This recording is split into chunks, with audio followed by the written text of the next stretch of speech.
Ya,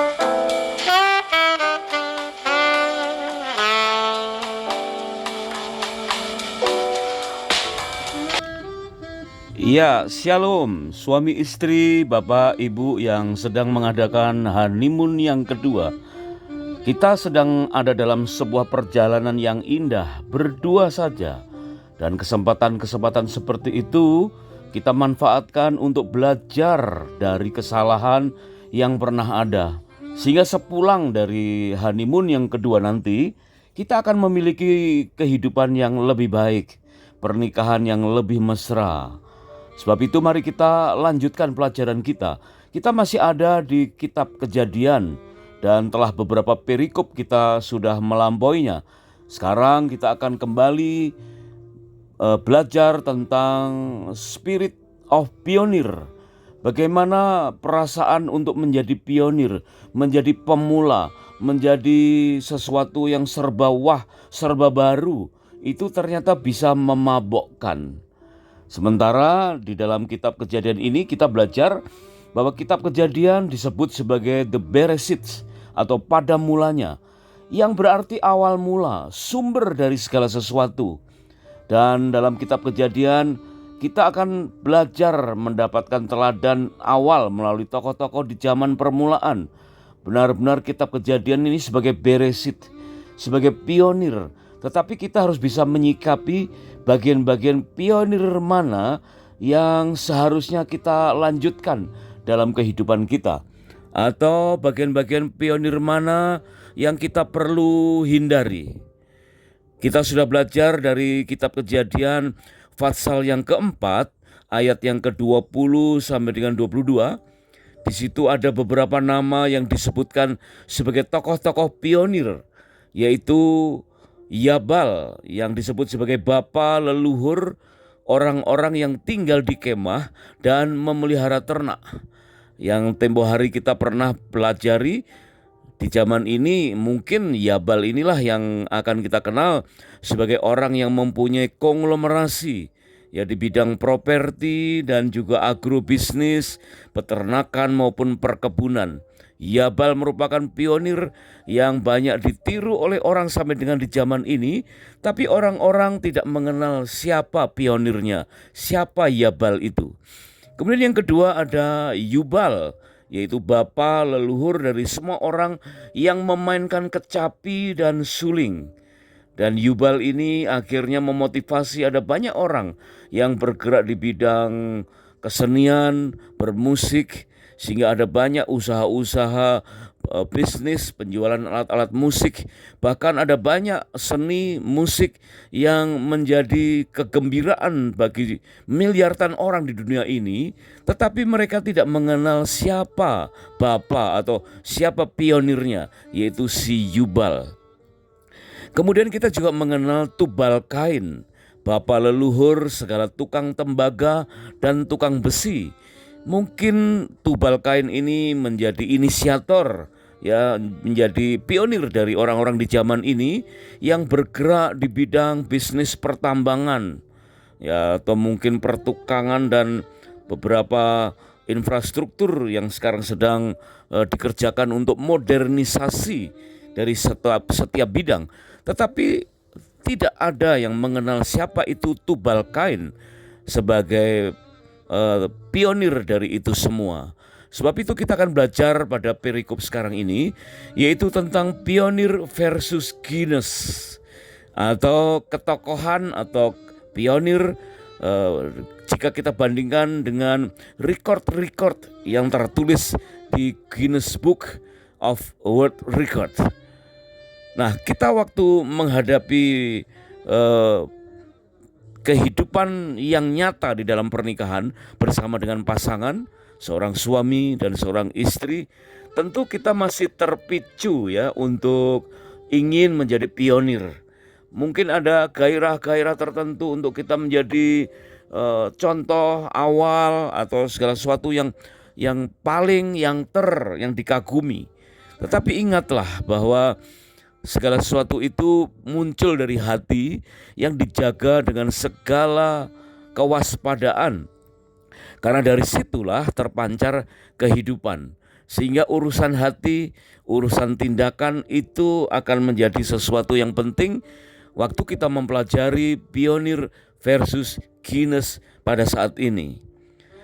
Seorang konselor pernah berucap bahwa pernikahan itu diibaratkan sebagai sebuah perjalanan, ya, perjalanan yang sampai akhir hayat, perjalanan yang sekali jalan tidak pernah kembali dan berlangsung sampai akhir hayat. Tapi ada juga seorang konselor yang mengatakan atau mengistilahkan bahwa pernikahan itu diibaratkan sebagai penulisan sebuah buku. Wow, ini unik sekali ya, bahwa pernikahan atau perjalanan pernikahan kita itu diibaratkan sebagai penulisan sebuah buku. Sehingga waktu kita mungkin menghadapi persoalan yang buruk atau perlakuan-perlakuan yang nampak buruk, atau kita mungkin tidak mengira diperlakukan seseorang dengan cara-cara yang kita tidak duga sebelumnya, maka layaklah kita berkata terima kasih ya, telah diperlakukan seperti itu, karena itu akan memperkaya bukuku. Ya, karena pernikahan adalah bagaikan penulisan buku, maka apa yang kita alami itu akan memperkaya buku kita, dan itu akan menjadi berkat bagi keluarga besar kita sebagai family tree di dalam kehidupan keluarga besar kita. Nah, apapun yang ditimpakan kepada kita bukan mempermiskin, tetapi bahkan akan memperkaya, akan mempertebal penulisan buku perjalanan kehidupan pernikahan kita. Kita penting sekali untuk belajar tentang perjalanan dan tindakan nyata, karena perjalanan yang terpanjang kita mengenalnya seolah-olah yaitu penerbangan antara Singapura dan New York, Amerika. Itu dikenal sebagai perjalanan yang paling panjang. Sudah memakai pesawat yang tercepat pun masih memerlukan waktu sekitar 18,5 jam penerbangan. Berarti hampir seharian penuh. Perjalanan yang melelahkan, perjalanan yang benar-benar sangat panjang. Tetapi ternyata perjalanan yang panjang bukan antara Singapura ke New York, tetapi dari mata atau dari telinga atau dari panca indera kita turun ke hati, kemudian dengan manifestasi tindakan baru. Ternyata itu jauh lebih panjang daripada perjalanan penerbangan Singapura New York. Karena seringkali kita sudah menerima asupan hikmat, pengertian melalui mata, melalui telinga, masuk ke hati, tapi seringkali tidak menimbulkan tindakan-tindakan baru. Sehingga kerinduan untuk menjadi pionir ini hanya sekedar kerinduan saja. Atau mungkin tindakan-tindakan baru yang tidak seharusnya kita lakukan, sehingga menjadi pionir dengan cara yang salah, menjadi pionir dengan terhadap sesuatu yang sebetulnya tidak penting. Suami istri, bapak ibu yang sedang mengadakan honeymoon yang kedua, segeralah mengambil makna dari apa yang telah kita lihat atau yang telah kita dengar.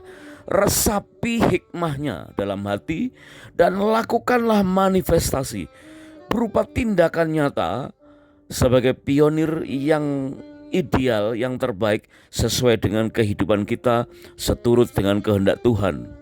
Menjadi pionir itu bagus, sangat membanggakan, asalkan bukan mabok roh pionir. Karena kita tahu ada banyak tanda-tanda. Sebelum ini kita sudah belajar bagaimana seseorang ya terkena gejala mabok roh pionir karena ingin serba nomor satu di segala bidang. Kelihatannya sih sepele, diawali dari waktu merencanakan pernikahan dengan cara style pernikahan atau resepsi yang unik. Tetapi kemudian terpicu oleh hal-hal yang lain dalam bisnis, dalam pembangunan rumah, dalam mengikuti mode. Banyak tuntutan-tuntutan seolah-olah kita dituntut untuk menjadi pionir. Sehingga itulah dikenal sebagai kita sedang terhanyut oleh kemabukan roh pionir. Maka selama mengadakan bulan madu kedua ini, kembali kita belajar dari kisah Yubal dan Tubal Kain yang tercatat benar-benar di dalam Alkitab sebagai pionir, tetapi tidak begitu dikenal sampai dengan zaman ini. Lebih banyak orang mengenal apa yang tertulis dalam Guinness World of Record. Ya, padahal itu buku yang dibuat oleh dunia. Sedangkan apa yang tercatat di Alkitab seringkali kita malah kurang memperhatikannya. Apakah prestasi dari orang-orang yang tercatat di dalam Guinness Book of Record itu berdampak dalam bidang-bidang yang lain? Yang artinya apakah karena mereka hebat di satu bidang, maka kemudian akan hebat pula di bidang yang lain? Jawabannya adalah tidak. Apakah kehebatan mereka yang tertulis dalam Guinness Book World of Record itu berdampak dalam waktu yang lama dan berpengaruh bagi generasi berikutnya? Jawabannya belum tentu, ya. Dan kita bisa melihat contoh-contoh kasus dari Yabal, Yubal, dan Tubal Kain meskipun tercatat di dalam Alkitab, tetapi akhirnya tidak begitu dikenal oleh orang-orang di zaman ini. Ya, mungkin para ahli sejarah Alkitab yang dapat menjelaskannya. Yang jelas nama mereka disebutkan hanya satu kali saja, yaitu hanya di dalam kitab Kejadian pasal yang keempat ayat 20 sampai dengan 22, dan tidak muncul kembali bahkan di seluruh Alkitab. Nama Yabal, Yubal, dan Tubal Kain tercatat di Alkitab sebagai bapa di bidang masing-masing, sangat terkenal dan sangat terbukti sebagai tokoh, sebagai pionir, sebagai pemula, sebagai pakar. Ya, kita mungkin kalau melakukan hal demikian, mungkin kalau zaman ini kita perlu membayar royalti kepada seseorang seperti Yabal, Yubal, dan Tubal Kain.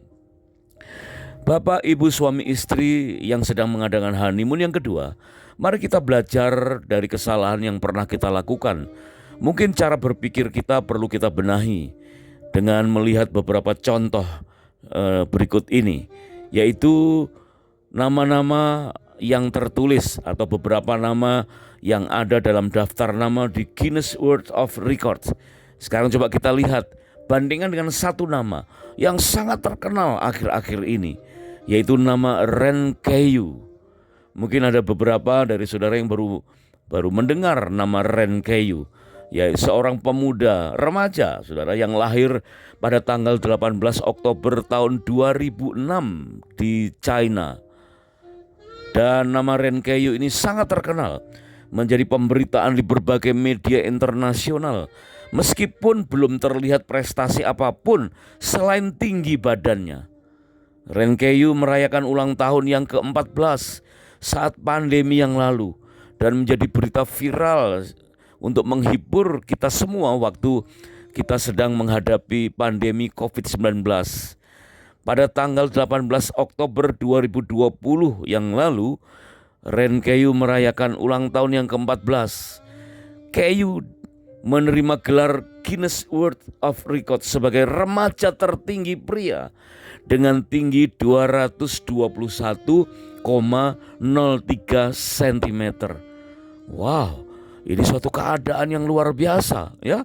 Seorang remaja yang baru berusia 14 tahun tapi memiliki tinggi 221,03 cm, masuk dalam catatan Guinness World of Record. Luar biasa, saudara, ya. Tetapi kita tidak bisa melihat prestasi lain. Ya, apakah Keyu ini menjadi pionir di bidang yang lain? Tidak pernah disebutkan. Bahkan sampai hari ini, ya, sampai dengan tahun-tahun berikutnya, tidak pernah diberitakan Keyu mengukir prestasi apapun. Artinya meskipun dia pelopor, katakanlah, ya, memiliki keterkenalan di satu bidang, tetapi hanya bidang itu saja. Ada satu nama lain yang hebat, yaitu Jeff Reid. Jeff Reid ini adalah seorang pria dari California yang namanya juga tercatat dalam Guinness World of Record. Waduh, catatannya luar biasa, saudara, ya. Karena selama 2.995 hari berturut-turut pria ini mengunjungi Disneyland di Huntington Beach, California, yang berjarak sekitar 30 menit dari tempat tinggalnya. Berita ini dimuat di harian NRP tanggal 3 Maret tahun 2023 yang lalu. Ya, kita tidak tahu manfaat apa dari 2.995 kunjungan yang tercatat itu. Ya, meskipun setiap hari, meskipun katakanlah Jeff Reed itu mempunyai usaha yang harus dia buka setiap hari di Disneyland, ya tentu nggak akan tercatat ya di Guinness World of Record karena membuka usaha di satu tempat itu hal yang biasa.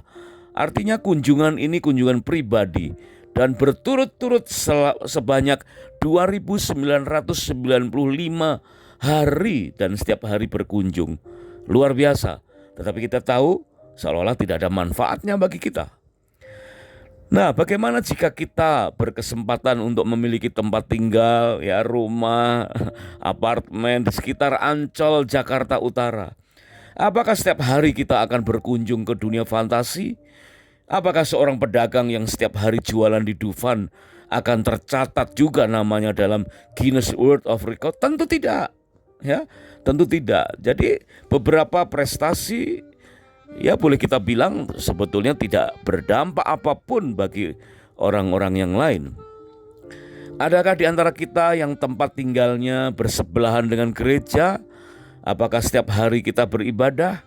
Ibadah yang murni dan yang tak bercacat di hadapan Tuhan ialah mengunjungi yatim piatu dan janda-janda dalam kesusahan mereka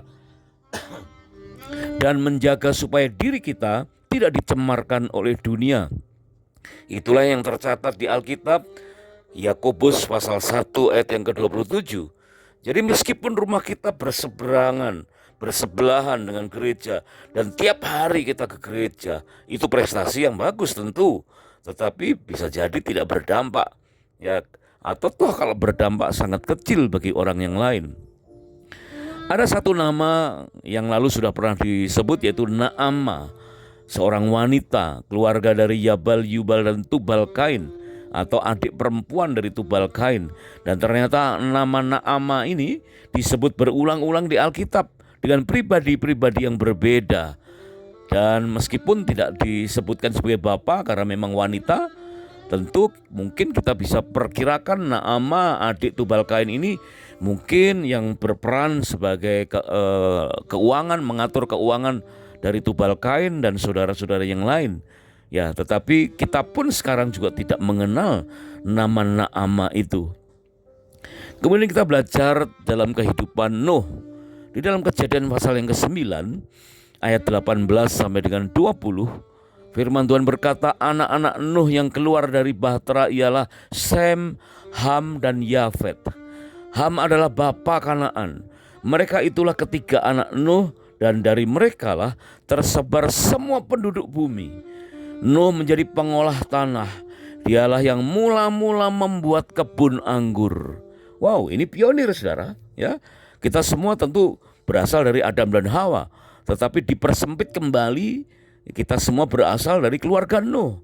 Dan dari tiga anak Nuh ini disebutkan merupakan bapak-bapak. Nuh sendiri disebutkan sebagai orang yang mula-mula membuat kebun anggur. Tetapi sejujurnya saat ini nama Nuh tidak dikaitkan dengan kebun-kebun anggur di manapun juga.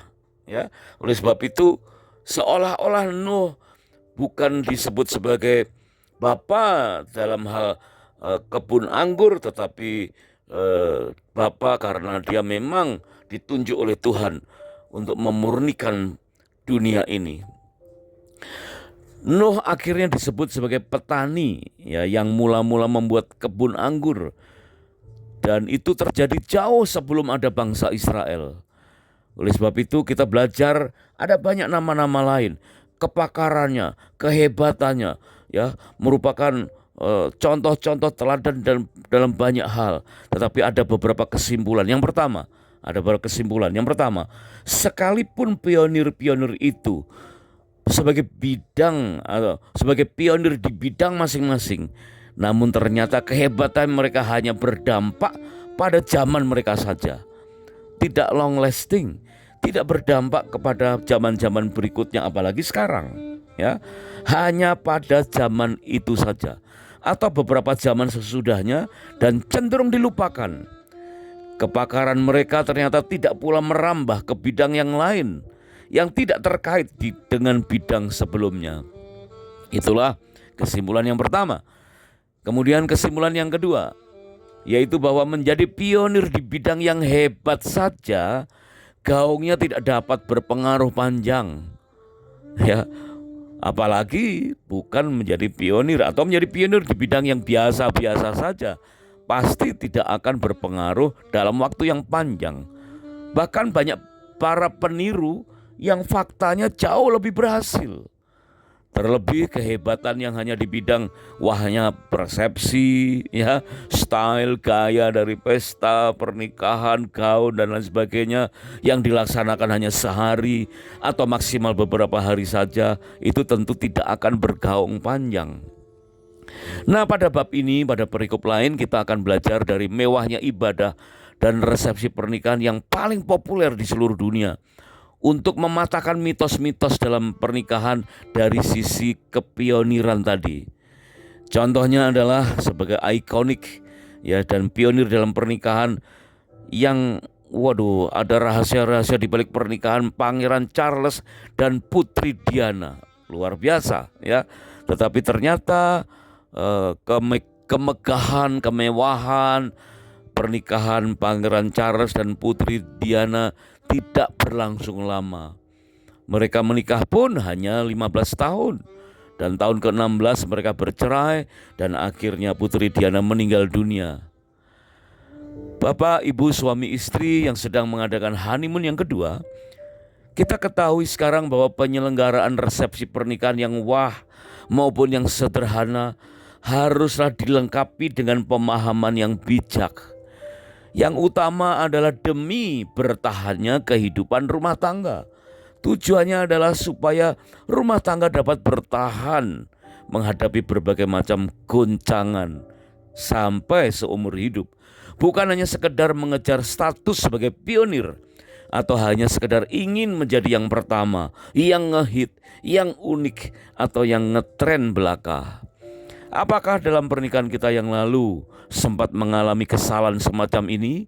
Mari kita belajar dari kesalahan, agar selama perjalanan honeymoon yang kedua kali ini kita dapat belajar tentang makna sesungguhnya dari the spirit of pioneer, menjadi yang pertama dalam beberapa bidang yang memang seharusnya menjadi penting untuk diperdalam dalam sepanjang kehidupan berumah tangga. Apakah kita atau pasangan sudah waktunya untuk dapat disebut sebagai pionir, yaitu antara lain di bidang teknologi, di bidang bisnis, di bidang karir, atau di bidang-bidang yang lain? Mari kita belajar tentang tokoh-tokoh atau nama-nama pionir yang disebut di zaman modern ini. Pernikahan bukan hanya terjadi pada saat acara atau resepsi pernikahan saja. Pernikahan sedang dimulai saat ibadah pernikahan yang biasanya disusul dengan resepsi pernikahan. Kehidupan pernikahan baru saja dimulai. Maka kemudian yang menjadi sangat penting adalah bagaimana menjalaninya. Karena pernikahan diibaratkan sebagai sebuah perjalanan, sekali jalan seumur hidup, tidak pernah balik. Dengan berbagai perjuangan sebagai pemula atau sekedar peniru saja, kita sama-sama mulia. Apakah pemula, apakah peniru? Ya, memulai berbagai hal yang baru atau mungkin saja meniru gaya berkeluarga dari rumah tangga yang lain atau dari pohon keluarga kita masing-masing. Di sepanjang zaman gaya hidup berkeluarga hampir sama seperti itu. Memulai hal-hal yang baru atau meniru rumah tangga yang lain. Meskipun tak dapat dipungkiri bahwa kehadiran teknologi telah memberi dampak begitu banyak bagi kehidupan manusia, termasuk pernikahan. Sehingga seiring berjalannya waktu, teknologi terus bertumbuh dan bertransformasi. Di balik pertumbuhan pesat dari teknologi, tentunya tidak lepas dari peran penting tokoh-tokoh penemu sebagai pionir atau bapa di bidangnya. Apalagi sebagai pionir, proses untuk membuat sebuah penemuan bukanlah singkat. Untuk menjadi pionir itu tidak mudah. Seorang pionir harus mendedikasikan waktunya melewati serangkaian perjalanan penelitian, ya, trial and error, hingga percobaan yang sangat panjang melalui berbagai proses-proses yang benar-benar melelahkan. Sekarang coba kita lihat, ada catatan sejarah tentang bapak-bapak pionir di zaman modern ini. Apakah mereka bertahan? Coba kita pelajari bersama. Misalnya saja seorang profesor namanya Profesor John Mallard, adalah seorang ahli fisika dari University of Aberdeen, Inggris. Beliau adalah penemu MRI atau CT scan. Mallard diberitakan meninggal dunia pada 26 Februari tahun 2021 selagi pandemi di usia 94 tahun.